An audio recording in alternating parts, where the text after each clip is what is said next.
Welcome to the Well Seasoned Librarian Podcast. This is Season 10, Episode 9.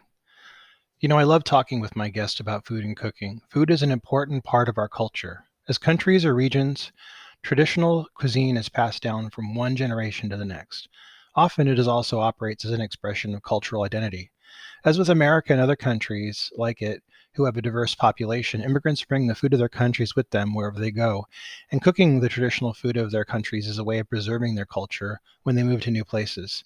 I find it to be very important in its relation to history and culture, and it's always so exciting to me to read something an author has written that underscores this idea. I was so excited to get to talk to the author Mairtin Mac Con Iomaire, who is an award-winning chef, culinary historian, food writer, broadcaster, and ballad singer. A native Irish speaker, he's chair of the Mastery of Gastronomy and Food Studies at the Technological University of Dublin. I really had a good time talking to Máirtín. What an amazing guest with such a diverse background and professional life. I just really was so excited to get to hear his stories talking about his life. And I know you will too. I don't want to do there anymore. I'm going to take you right to my conversation with Mairtin Mac Con Iomaire. Welcome to the Well Seasoned Librarian Podcast. I want to say that I'm very honored today to be having on the program Mairtin Mac Con Iomaire, who is an award-winning chef, culinary historian, food writer, broadcaster, and ballad singer. A native Irish speaker, he is the chair of Mastery of the Masters of Gastronomy of Food Studies at Technological University in Dublin. Mairtín, welcome to the podcast. Thank you. For our listeners unfamiliar with your work, can you talk about where you're from? Yeah, I'm from Ireland. I'm from Dublin. I was born, bred and buttered, as I say, in Dublin, in Ireland, which is the capital. But I suppose I'm slightly unusual in the fact that I was raised through the medium of the Irish language in Dublin, since both my parents from the west coast of Ireland and my father particularly from the Gaeltacht, the Irish-speaking part of Connemara, and my mother, that's in Galway, and my mother then in Manorhamilton in North Leitrim. So that's me.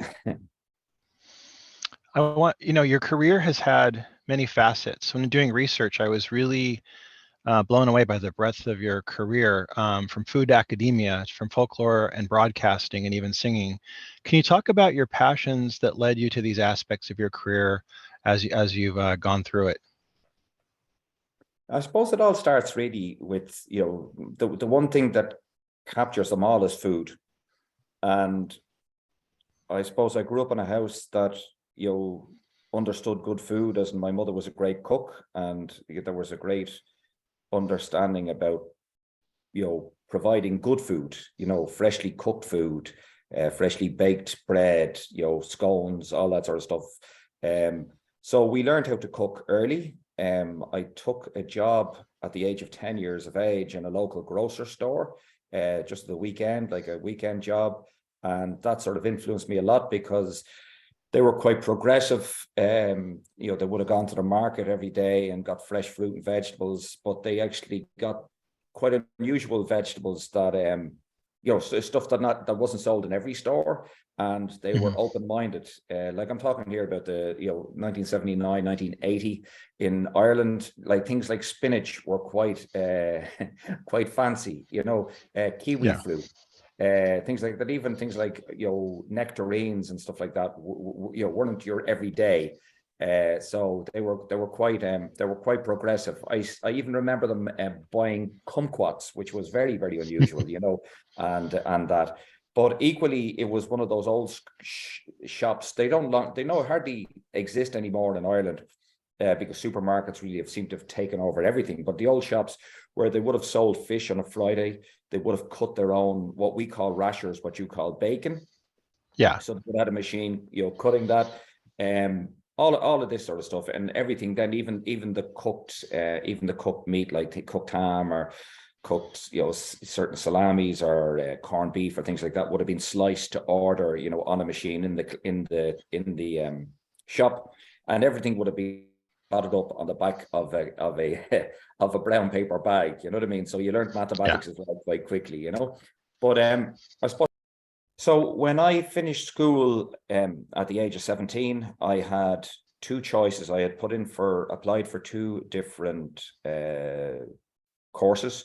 The first one was to become a chef with a crowd called CERT, which would have been sort of like an apprenticeship to become a chef. But I equally applied for University College Dublin to study first arts and to do a degree.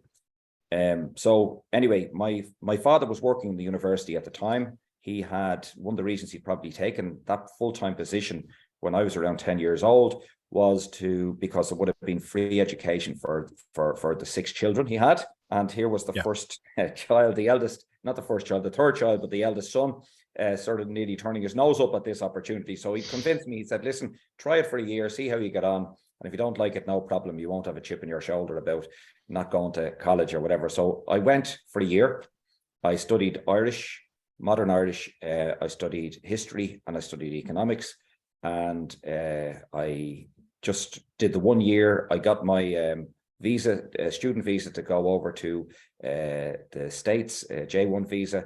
And then basically for the next few, I didn't come back to college, and I went traveling really for the next few years.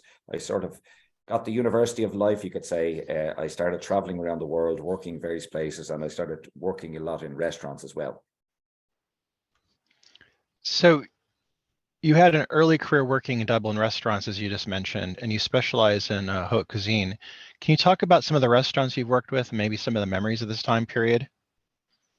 Yeah, I suppose the first really, what I say, a fancy sort of restaurant I worked in was down in a place called Blackrock in County Dublin. It was a restaurant called Claret's.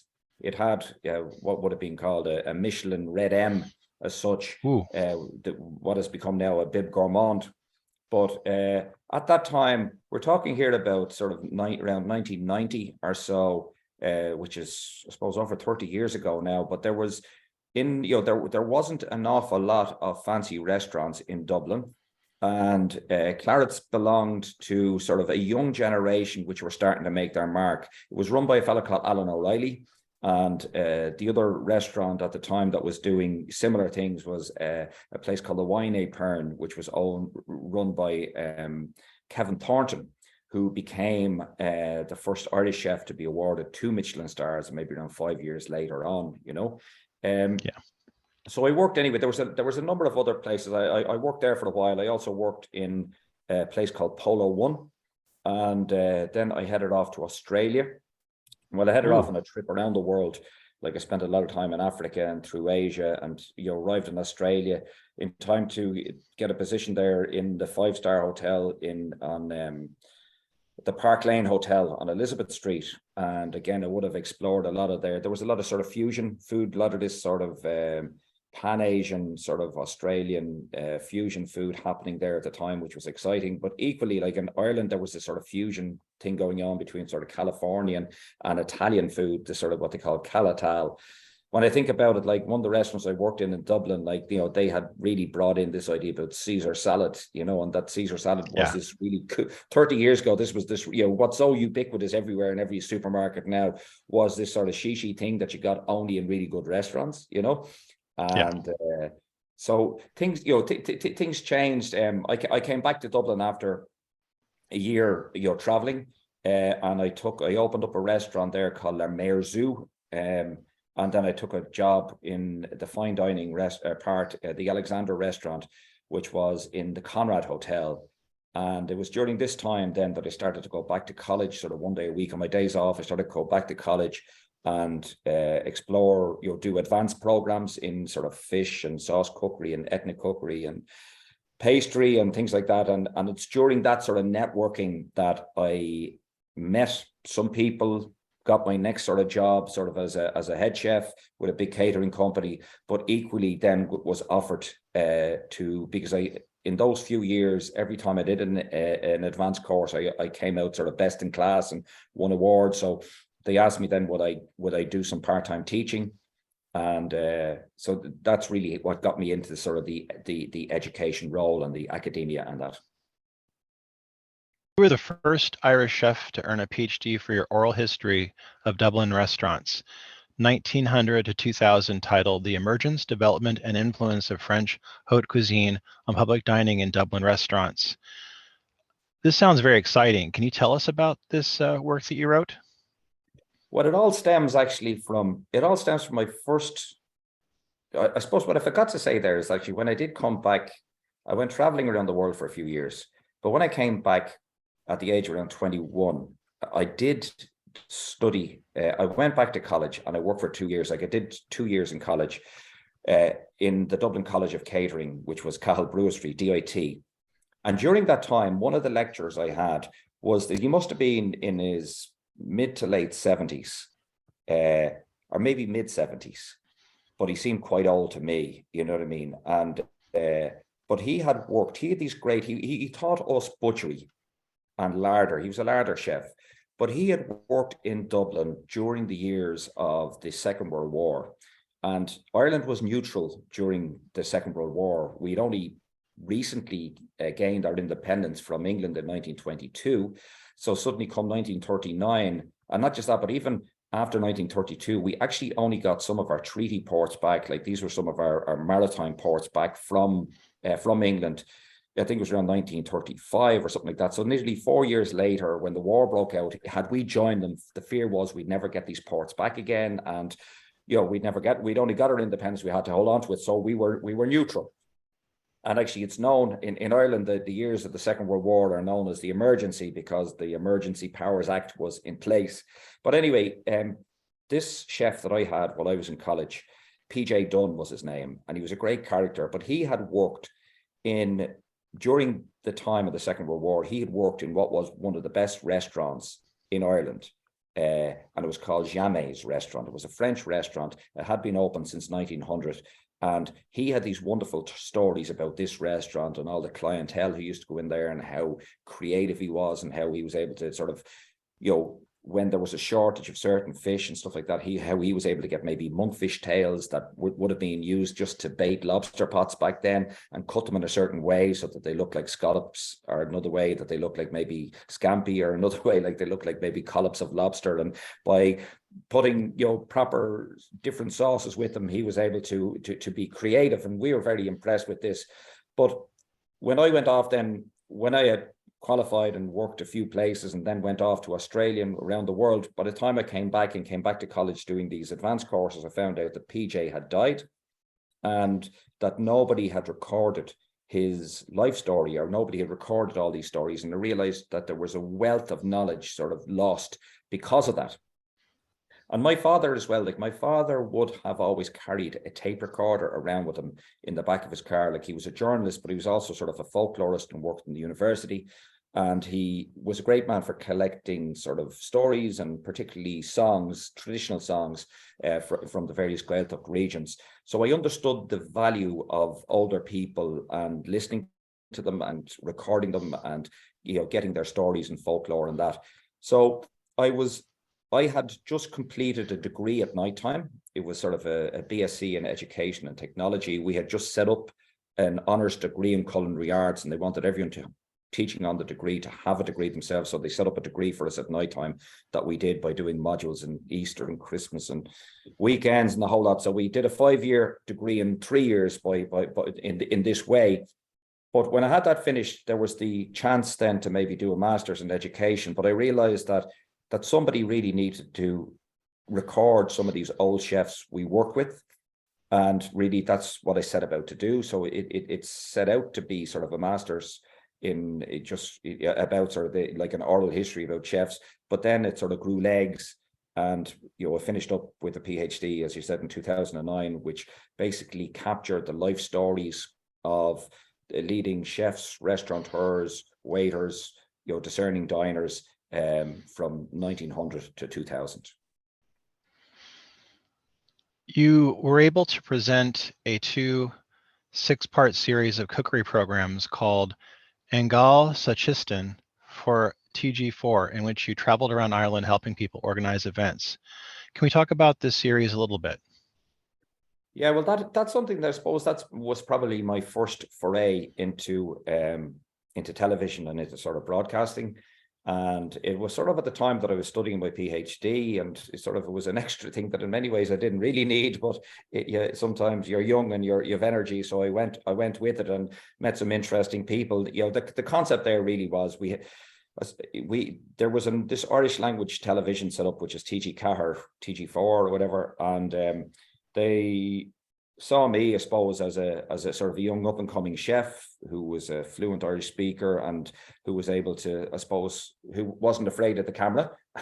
So the concept for that program really was that people would have, if they had a special occasion or something happened, that I would come in. And the idea, this Anglesey kitchen basically means sort of like an angel in the kitchen. So the idea is that I would come in as this sort of angel, and that I would help them. So, that I would give them some guidance, that I'd maybe produce one of the dishes, but give them some guidance on the other, and that. So it worked really well. You know what I mean? I traveled around the country, met some really nice people. We had the first series, which worked well, which led to a second series, but it opened other doors for us as well, because later on, back in 2018, I did another 8-part series, which was linked in with exploring food and folklore within Ireland. And it was sort of a crowd-sourced series where we traveled to 8 various areas around Ireland and sort of captured people's life stories and actually various aspects of sort of cultural heritage that they sort of presented to the National Folklore Commission, and these stories that we managed to record them, broadcast them, and also conserve them for future generations. But I suppose in between, I've done a fair bit of broadcasting as well on various historical shows and various other recreation shows and stuff like that, where I would have been maybe the food historian and that. So it's always been just sort of I suppose another string to the bow sort of thing, but not something I'd be dependent on. The main earner always, the main career always was the teaching for the last 25 years.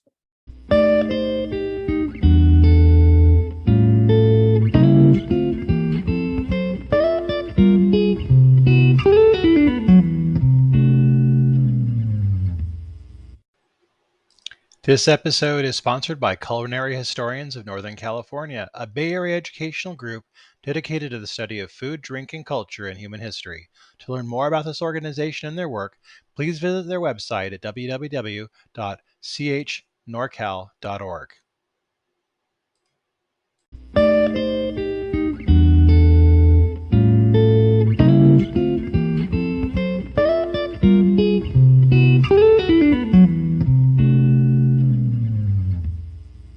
I want to talk about the fact since 1999, you've been a lecturer at the School of Culinary Arts and Food Technology, Technological University Dublin, where you are now the chair of the first MA in Gastronomy and Food Studies in Ireland.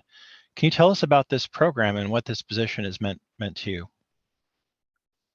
Yeah, I suppose I've been teaching now for nearly 25 years, and I suppose my philosophy is that every 5 years you sort of need some form of new challenge, and these sort of new challenges, sometimes they tend to sort of appear quite just naturally.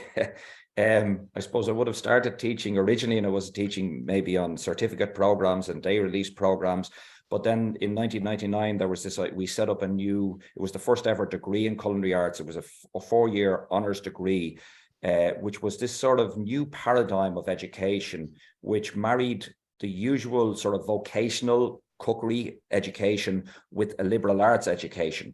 So suddenly this new generation of chefs were coming into us. They were getting trained in classical French cuisine in that traditional, I suppose, classical way and vocational way, but equally we are introducing them to the history of food, the sociology of food, the aesthetics of food, the politics of food.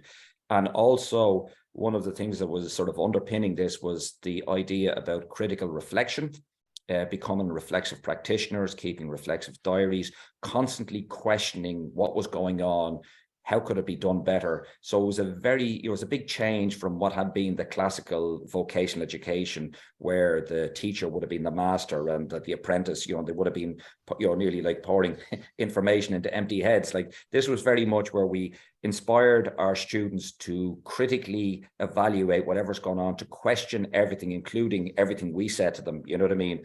And we created wonderful opportunities for them, really, because in the first 2 years of the program, we would, send them on internships with the best people in Ireland. And in the third year of the program, we set up international internships for them with the best places in the world. And it really was the best places in the world. And what's amazing is that, 20 odd years on, the amount of my graduates who have gone on to win Michelin stars and open their own businesses and do all sorts of careers, but have really, interesting lives. And not just that, but when you meet them, that they come back and they really appreciate, the education they got and the way of opening their mind that they got. So anyway, that you could say that was the beginning of that education. You could say that maybe 5 years or 10 years, 5 years into that, I got my degree. Maybe 10 years into that, I got my PhD. Another 5 years after that, I had started, publishing and maybe doing a bit more television and stuff like that.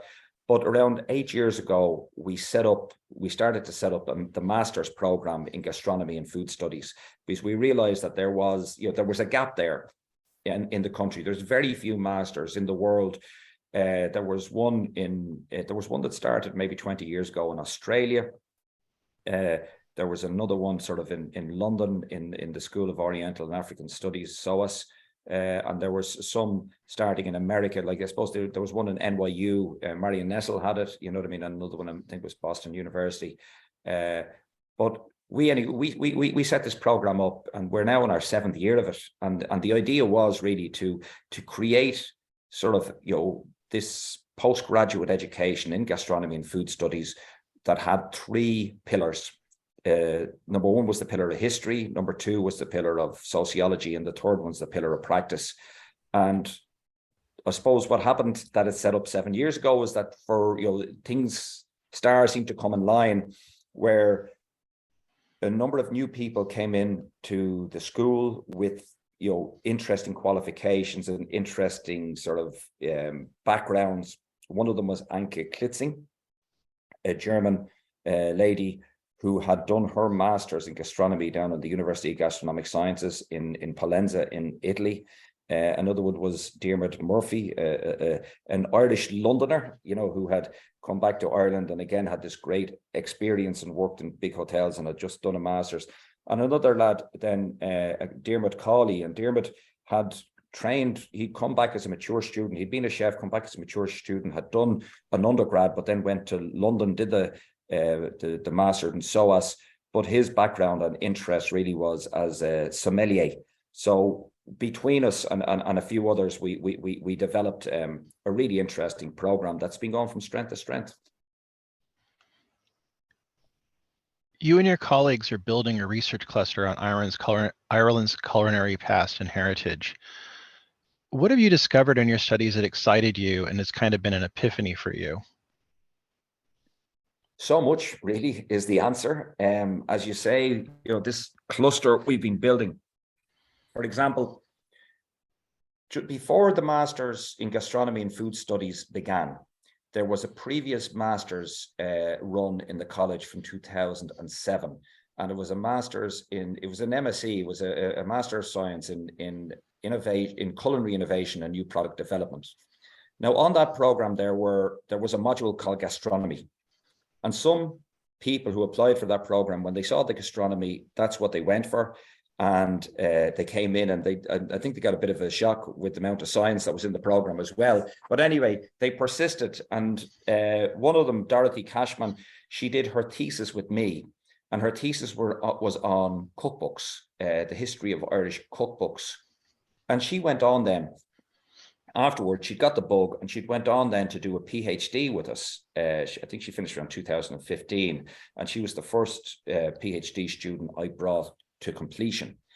And I suppose naively at first you could say that she thought she was going to study all the culinary manuscripts, as in all the handwritten cookbooks from all the old big Anglo-Irish houses in Ireland. Now, that said, she did manage to, I suppose, read most of them and explore as many as she could see. But what happened then is that actually she found one particular volume by a woman called Mrs. Baker from roughly the end of the 18th century and the beginning of the 19th century, from a place called Ballatoban down in Kilkenny. And she found also an archive to go along with it. So she was able to explore this culinary manuscript based on an archive from the household and also some other writings from the time that would contextualize it. And she basically, you know, she provided a wonderful picture of sort of food in these big houses, you know, 200 years ago in Ireland and that, you know. So she wasn't the first, you know, or she was my first, should I say, that, you know, or that cluster you speak about includes people such as Sarah McConnell, who finished her PhD on sort of the influence of claret, the red wine of Bordeaux on the Georgian elite, or the elite in Georgian Dublin. And again, you're talking about, like, what have I learned from that? Like, the most amazing thing that came out of that is that to do that, she explored the whole history of wine in Ireland going back pre-Christianity, and actually shows that we were importing wine into Ireland, you know, pre-Christianity. So it wasn't just something that was coming in for the Eucharist or for Mass and that. And also, I had another student as well, Elaine Mahan, who did a wonderful PhD as well on diplomatic dining, as in she went into the archive and explored how the new Irish Free State from 1922 was able to actually entertain visiting delegates.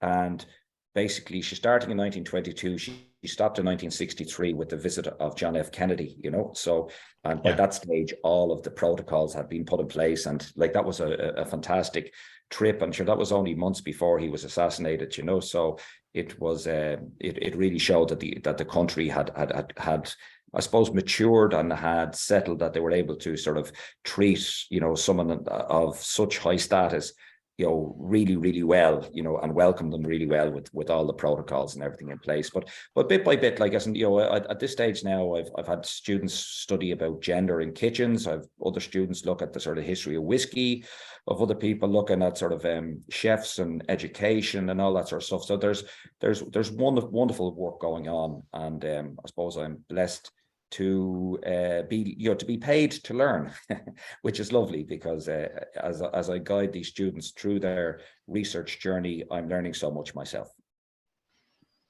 In 2014, you wrote a wonderful paper, Identified by Taste: The Chef as an Artist. I was able to read this when I was doing my research, and I was really taken by it. Can you talk about the subject of this paper a bit for our listeners?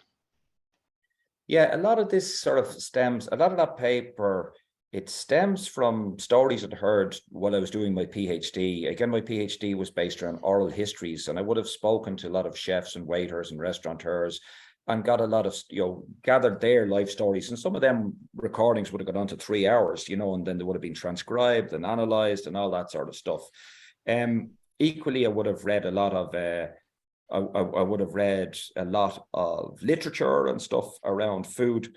But, you know, the concept of the paper you speak about is the idea about, if we look at a work of art, like if we look at a Matisse or a Renoir, we can quite often recognize straight away the artist's hand. Or if we maybe listen to a certain symphony, you might say, okay, well, that's Mozart or that's Beethoven, etc. So the idea was to see about, you know, can the same thing be done from a chef's perspective? So what I managed to do is I managed to bring sort of 3 or 4 stories together, and to sort of to make that case. And one of the stories was from Babette's Feast, which is a very well-known sort of novel, and then later on a film, you know, set up in Denmark in the late 19th century, and that, you know, where this amazing woman who had been a chef in a really good restaurant in Paris suddenly retreats, you know, after, I think it was the 1848, the revolution, you know, she or it could have been the 1870 revolution, sorry, she retreats to up to Denmark. But something like 15 years later, she happens to win the lottery and decides with the money that she's going to actually, this community that had taken her in, this sort of Protestant, sort of quite puritanical community, that she would actually look after them and actually create a banquet for them. And there was one visitor at that banquet that she made, and he had been in the Danish army, but he had also traveled to Paris, and he had eaten in the restaurant where she had been head chef. And he recognized, eating this dish again, that he had tasted it before, and that he had, so this was really amazing that she was recognized from her food. And again, I was able to give plenty of examples. Like one of the great examples there was in 1972. The Michelin Guide came to Ireland and came to the Great Britain and Ireland for the first time ever. And in Ireland, they gave they gave two 1 Michelin stars that year. But what's interesting about that is that the place in Dublin that they gave the star to had closed down just before the guide came out. It had been open since 1949. It was the Russell Hotel. It was a fantastic restaurant that was run by a fellow called Pierre Roland. He was the executive chef there, a French guy. But he had trained, one of the guys he had trained was a fellow from Cork who had the Arbutus Lodge, and a fellow called Declan Ryan. And Declan and his brother had also trained over with the Trogro brothers over in Rouen in France. And they had built this relationship over that actually the Trogro brothers, who had 3 Michelin stars and were really world leaders, used to send their children to Cork to learn English and to work in the restaurants that in Arbutus Lodge. But one of the sons, anyway, he was a chef. And in France, they worked hard. In Cork, they worked hard and they played hard. So when he went back to France, anyway, he just found that it was, he missed the hard play, and he ended up then emigrating to Brazil. And to this day, he's one of the best known, chefs in Brazil, Claude Trogro. But there was one of the customers in the Cork restaurant. She was married to a doctor, and the doctor, her husband, the two of them went over to a conference in Brazil, and they were in this restaurant, and suddenly she tasted this sauce, and this sauce reminded her of the Arbutus Lodge in Cork. And she asked the waiter, says, "Excuse me, is your chef French?" And she says, "Of course, my chef is French." She says, "Yes, sorry, but is your chef French, and has he worked in Cork, in Ireland?" And then Claude came out and all was revealed, you know what I mean? But anyway, there was a number of examples such as that, but it shows you that actually that, literally you can, that chefs actually can be, do have a signature, I'm not saying that every chef has a signature like that, but I'm saying that chefs can have signatures where those discerning diners can in the same way as any discerning artist, like, can, whether it's to do with music or to do with art or whatever, that they can be recognized from their plates. With Dr. Dorothy Cashman and Dr. Michelle Scher, I apologize, I'll edit that out. You were the co-founder and editor of the European Journal of Food, Drink, and Society. How did this publication get started, and what is the work meant for you? I suppose one of the things I forgot to sort of mention so far was that in 2012, we set up a biennial conference, international conference called the Dublin Gastronomy Symposium. Yeah. And at one of the big things about that sort of international conference was to have food at its center and to have conviviality at its center. And we got some of this inspiration, particularly from that. For the last 20 years, I've been attending the Oxford Symposium on Food and Cookery. And really that has been my sort of, finishing school, you could say, in many ways, about sort of my education from food, because every year there'd be a new topic discussed, and I'd get to meet the best brains around this topic from all over the world as keynote speakers, as well as people from all over the world giving papers on various esoteric topics. So we decided in 2012 to set up sort of an Irish version, you could say, of the Oxford Symposium of Food and Cookery, but with a slightly more Irish approach. And one of those approaches was to make sure that when we did the dinners, that we would sort of showcase the best of Irish food at the dinners and that. But it was at one of those dinners that Yvonne Desmond, who was she basically was our head librarian, and she was the head of digitization within what was Dublin Institute of Technology, which has become Technological University Dublin. And she set up a thing called Arrow. Arrow was basically an online repository that would be open access, based around the idea about digital commons. And the whole thing was that anyone working in the Technological University of Dublin, if they published work in peer-reviewed journals or whatever, that they'd make a version of it available to be open access on this digital repository. But as part of that digital repository, she also started a number of journals, online journals began. And I suppose it was Dorothy and Yvonne and Michelle Scher who had a conversation at a dinner at the Dublin Gastronomy Symposium that sort of sparked the idea for this. And maybe a year and a half later, we sort of got on board and made it happen. So really what it is, it's sort of it's a free, open access online journal, peer-reviewed, very high standard. We've an excellent sort of team of editorial board, we could say, and we've great access through our contacts from working for over 20 years now in food history and food studies, from people all over the world, so that when we need that level of the peer review, that we can send we could send the articles that come in, send them out blind to 2 or 3 different reviewers and get that specialist feedback from it. But no, it's exciting. And, again, what's wonderful about it is that all those papers are free. They're free to everyone. They're not hiding behind any paywalls. So anyone who's interested in exploring just Google European Journal of Food, Drink and Society, and you'll have access to it. In 2021, the Irish Research Council awarded you a Research Ally Prize as part of the IRC Researcher of the Year 2021 awards. As a librarian, I could appreciate what this must have been like for you. So can you talk about how you felt seeing how your work was appreciated? Yeah, I suppose this is the ultimate prize, really, because what made this award really special, and actually what's interesting is I got another one last year, so I've had it in 21 and 22. And what's been brilliant about this is that it's my own students are my graduates who nominated me. So they came out of the blue completely. I wasn't expecting this at all. I didn't even know about the award, but some of my graduates had found it and passed the word around.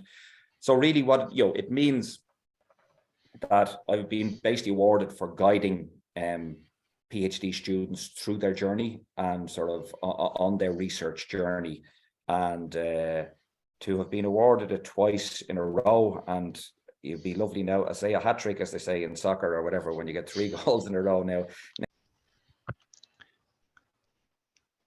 You're very interested in folklore and ballads. Can you talk about this interest and where it's led you in your life?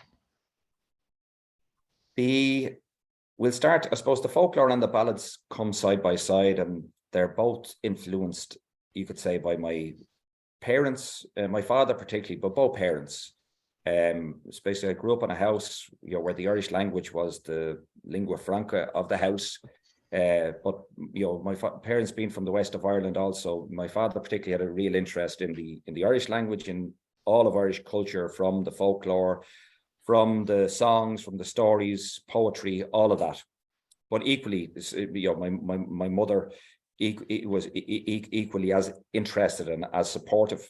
So we were blessed to sort of grow up, even at a very young age, even probably around 5 or 6. We would have been learning poetry, we would have been learning songs, would have been learning long stories, like stories that might take 10 or 15 minutes to tell. At the age of 6 or 7, you learned that off by heart. We had, and a lot of you could say a lot of the Irish ballads and the shanno songs, as they call them, as in the old style way of singing Irish language songs, a lot of them go on for 15, 20 verses. So, some people wonder, geez, how did you do that? How did you learn it? But I suppose it's a little bit like osmosis, is that you hear them so often, or there's repetition, or the other thing is that all of them, they have some sort of narrative arc within them. So you sort of memorize the narrative, the story within, whether it's a song or a story or a folklore tale.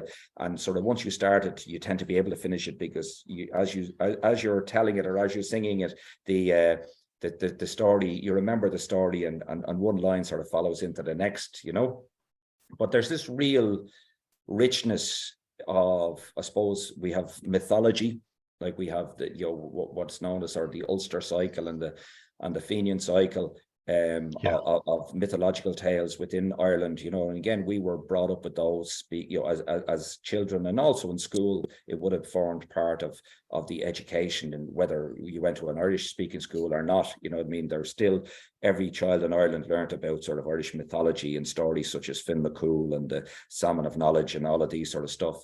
So it was, suppose it's later on then, as I got interested in food and got interested in sort of the history of food, I started to draw and to use these mythologies, songs, poetry, stories, folklore, to try and explore what the I suppose what the normal man in the street had experienced, because they say that history is written by the winners quite often. They say the winners write the history and the losers write the songs, So it's in some ways, I was exploring, particularly with chefs, but later on then with the idea of the history of Irish food, since very little had been written about the history of Irish food, I was exploring really the history of I suppose the history from below, you could say, the history of the working man, the history of the normal sort of citizen, as opposed to the history of the politicians or of the ruling classes,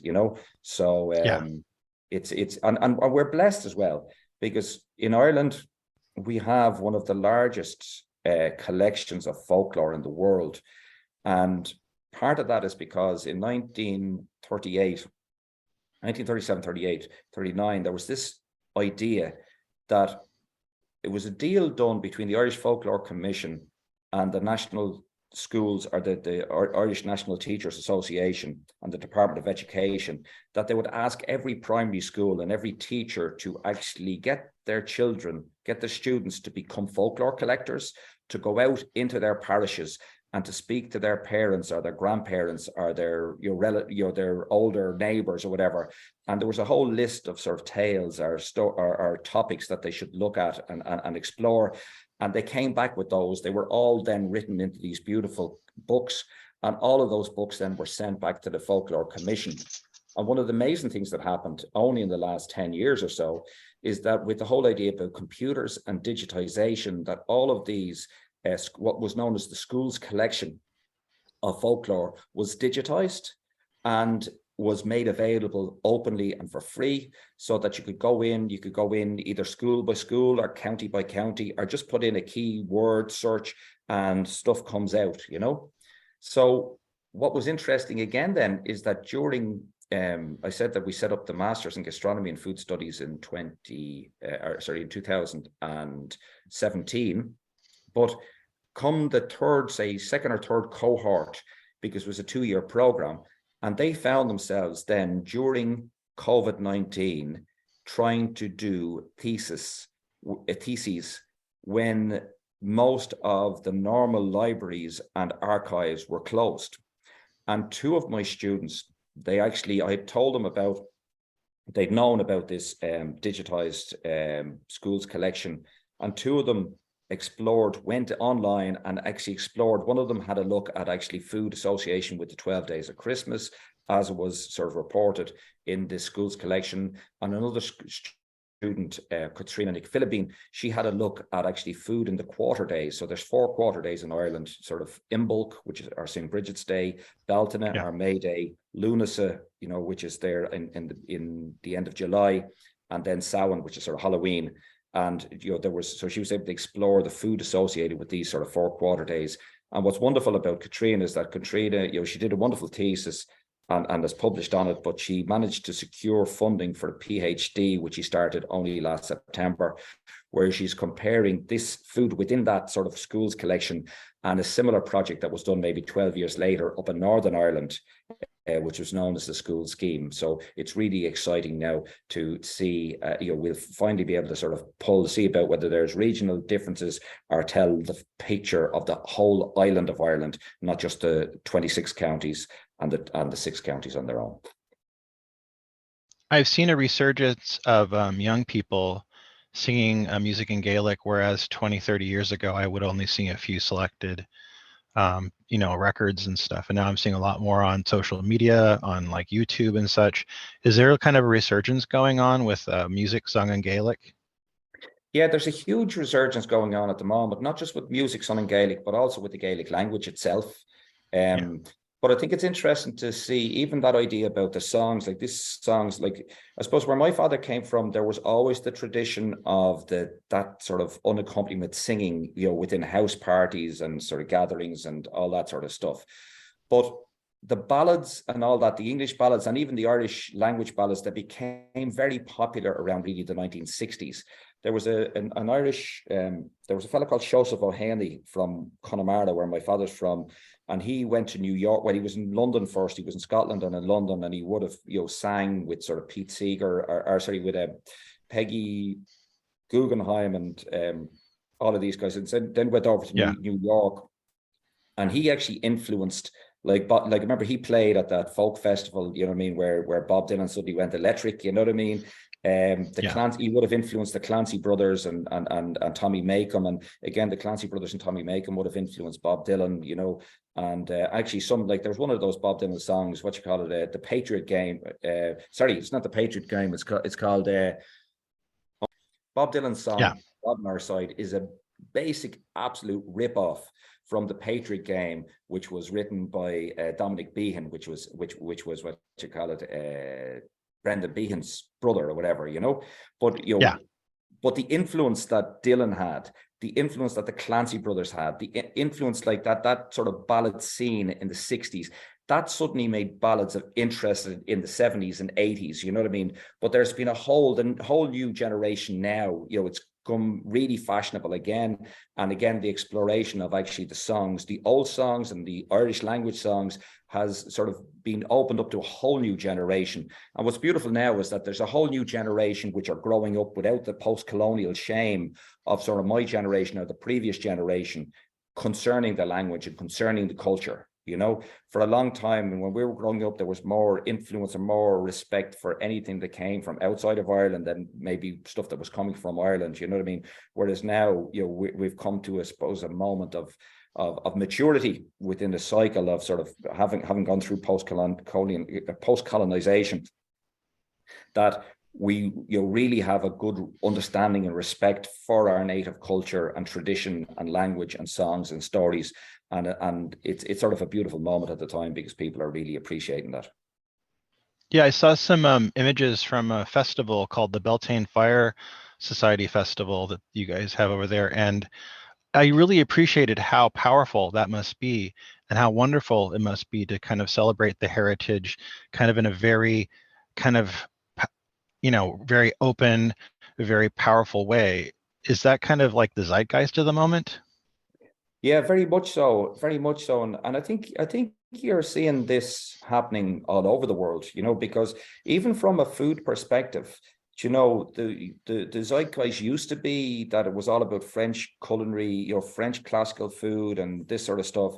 And then, say 15 years ago or so, you had this explosion up. It's starting around Scandinavian, particularly with sort of Noma, who started, the Nordic countries started to come together and says, okay, let's actually start looking at food that's local, sustainable, that's from our culture. And an awful lot of my students would have gone and would have worked there. They come back then to Ireland, not looking to recreate what was happening in the Nordic countries, but to look at, okay, what are our traditions? What are our raw ingredients? What are our stories? What are our, flavor profiles, and to champion them. And this is happening throughout, as I say, that idea about the Baltin, a food festival, like Baltin would have been one of the quarter days, you know what I mean, like May Day, and the idea about, pulling in, there would have been fires lit on hills at that time, and to bring those traditions back, and to bring, the music and the heritage and the folklore back. And even within that, there's sort of medicine, because like there's stories, like even at this time of year, I'm looking here, there's young nettles growing, stinging nettles, and there is folklore, there's tradition that you should pick these young stinging nettles, at this time of year, and eat them, say 3 times before the beginning of May. And you won't be, you'll never need to see the doctor the rest of the year and stuff like that. And there's this idea about folk wisdom and folk medicine. And I can see this happening in a lot of indigenous peoples all over the world, whether it's from, in America or Canada or the Aboriginal Australia or whatever. There's a lot of this, and it's wonderful that I think that, as you say, that the zeitgeist is moving back towards indigenous knowledge and indigenous traditions, and actually seeing the wealth of knowledge that's there, and just I suppose a new cosmology, a new way of looking at the world, which actually ties in beautifully with our biggest problem in the world, this idea about global warming and that sort of stuff, is that, the idea about sustainability, that our ancestors were sustainable. Our ancestors' ways of life were very sustainable. Do you know what I mean? So by actually just tapping into that and having some respect will help to guide and lead to a much more sustainable planet, you could say, in future. We've had a tough go of it in the last few years with the quarantines and COVID and Brexit. What kind of impact has this had on restaurant owners and food producers in Ireland? Yeah, it's been a very rough journey, really. It's, as I say, the positive thing in Ireland, I suppose, is that the government did, they made available a thing called the PUP, which was sort of a special payment for people, so that no one was suddenly there was no one left on the margins, which was excellent. But the problem is when COVID, started to dissipate and restaurants started to open up again, a lot of people had left the business, so there was a shortage of staff. And then within the shortage of staff, then there was, you had to actually offer higher wages then to try and entice the reduced amount of staff that were there. Prices had to go up. And then, throw into that, straight after that, you suddenly have the war in Ukraine. Fuel prices have gone crazy with sort of gas not coming, being shut down from Russia and all that sort of stuff. So it's like a perfect storm in some ways. A lot of there's quite a few places closing down. A lot of other places have really had to up their prices. But I suppose when you're a historian, you look at the world, not through just the here and now, you see patterns. And I've seen this sort of pattern happen before. And what I've noticed with any of these sort of changes and turmoils is that what is hard for one person suddenly becomes an opportunity for someone else.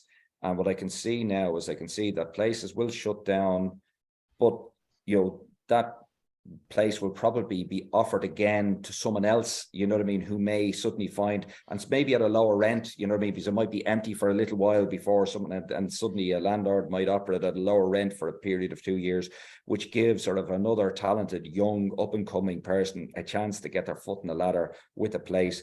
So, I'm hopeful. I'm always hopeful, but then I'm an optimist. Are there any food writers or chefs who are food writers that have influenced you or you've enjoyed reading over the years? Oh, there's been a lot. I suppose there's been a lot, but I suppose when I was starting off, you could say that the likes of Marco Pierre White would have been a big influence. Like he was the wild boy when I was starting off, And then I remember reading that when I read Anthony Bourdain's book originally, I was just so energized by this. Do you know what I mean? And like so many other people.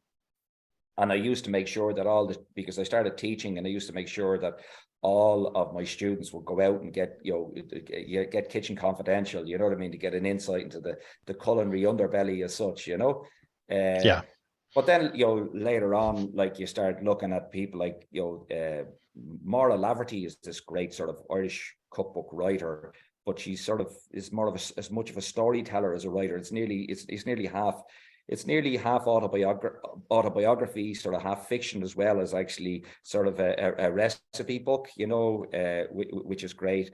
And I suppose that what's our friend Mark Kurlansky would have been another big influence. He brought a great book out about cod years ago, and then about salt and stuff like that. But I loved that idea about how you could actually look at the history of the world through a commodity, and it made me very, very curious. And I learned so much, like from looking at cod. I learned about the Basques, and I learned about the Newfoundlanders, and I learned about the American Revolution. And I learned about so much through the history of one fish. You know what I mean? So it's fantastic.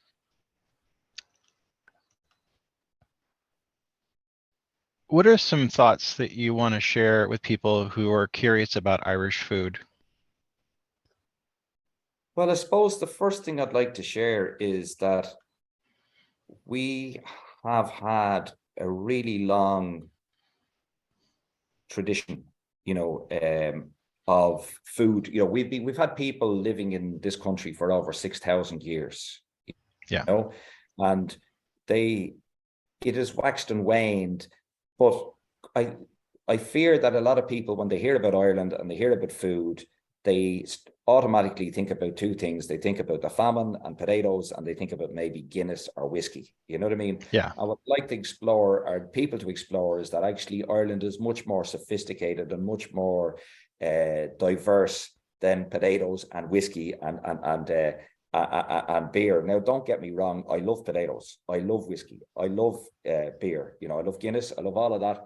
And I'm a good consumer of all of them, but I'm equally a great consumer of pig meat, of beef, of shellfish, of beautiful cabbage, of wonderful vegetables. Do you know what I mean? Of the most amazing milk and butter and cheese. I swear to God, we really are a land of milk and honey. And even when I think about it, what I eat for breakfast every morning, I have oatmeal porridge, but I have oatmeal porridge with hazelnuts and honey. Okay. And it's made half on milk and half on water and a bit of salt. All right. So I'm eating the exact same food that my ancestors had 3,000 years ago, and it still tastes bloody good. Do you know what I mean? So it's brown bread, oat cakes, smoked fish, Dublin Bay prawns, lobsters, crab meat. You know what I mean? We have some absolutely fantastic foods here in this country. And what's really exciting at the moment is we've some of the most creative and inventive young chefs working in this country at the moment. You will eat as good, if not anywhere else in the world, here in Ireland. And the prediction I would have is that literally within the next 5 years, Ireland is going to be renowned and known on a world level as a gastronomic destination for food, in the same way that San Sebastian was a number of years ago, that Denmark or Copenhagen was, or whatever. I can see that happening in Dublin, Cork, all over Ireland, because there's such wonderful, exciting things going on at the moment. So, as I say, start saving your money, get over here and start enjoying. Sounds good to me. I plan on doing just that. What's next for you? The project I'm working on at the moment, that's sort of keeping me busy, is that I am co-editing an amazing book called Irish Food History: A Companion, and it's going to have over 30 chapters, and it's going to tell the story of food in Ireland from the earliest settlers up to the present day, by experts in their area, but in a very accessible manner. You know what I mean? So not with the academic jargon as such, so that any intelligent, interested person, you don't have to be an expert archaeologist or anthropologist or historian to read this book. It'll be targeted at the normal interested in, smart person who's interested in learning.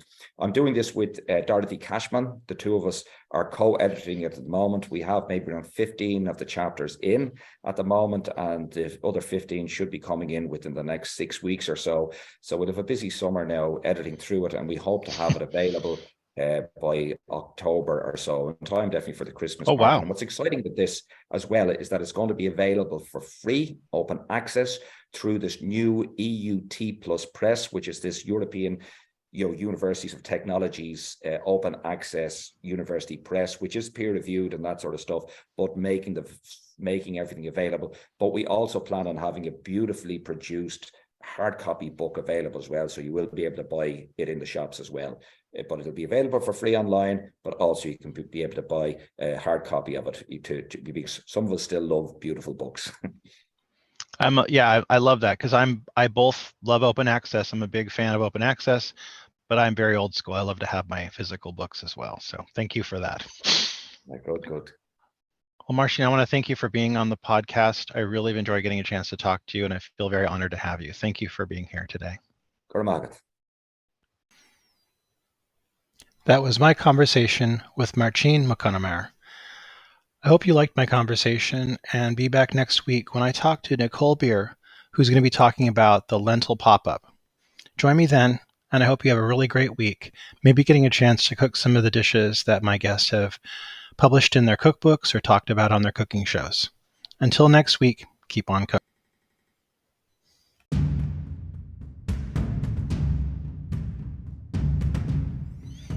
Hello, everybody. I want to talk to you about a podcast that I'm interested in, that I want to let you know about it. There's a podcast called Fire-Breathing Kittens that is an actual play one-shot podcast that plays various tabletop role-playing games with a season-long plot. Because there's a beginning and an end to each week's story, feel free to jump in at any point. Hop into any tale that sounds fun. The cast rotates. Each week has a different combination of 4 of the same group of people. Join Fire-Breathing Kittens as they solve detective mysteries, attempt comedic banter, and enjoy friendship. There's a link in the bio.